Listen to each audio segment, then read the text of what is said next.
এটা একটা সোমবারের ভিডিও ছিল। এখন না আমি একটু রান্নাবান্না কম করছি, কারণ সময় দিতে পারছি না। বেশ কিছু কাজ অল্প অল্প করে গুছিয়ে রাখছি পুজোর জন্য। কারণ আজ 4 মাস বাকি আছে পুজো। যদি এখন থেকে একটু কাজ গুছিয়ে না রাখি, কিন্তু একসঙ্গে অনেকগুলো কাজ একসাথে করতে গেলে আমি হাঁপিয়ে যাব।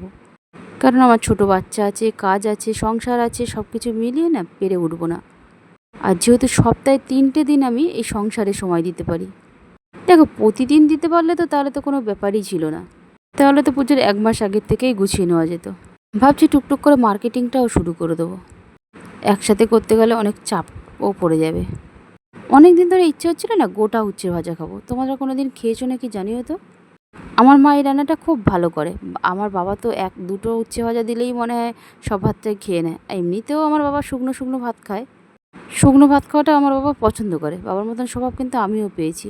আমার মেজদিও শুকনো শুকনো খাবার পছন্দ করে, তা আগের থেকে এখন একটু ভেজা ভেজা খায়। কিন্তু বাবার পরিবর্তনটা হয়নি, এখনও সেই শুকনো খাবারই খায়, শুকনো শুকনো ভাত খায়। তো যাই হোক, আজকেও সেরকম কিছু রান্না করব না, ছেলের জন্য একটুখানি মাংস করে দেবো। আর আমাদের জন্য গোটা উচ্ছের ভাজা, কলা আলু ভাজি, ডাল আর ভাতে বড় বড় 2টো আলু দিয়ে দিয়েছি।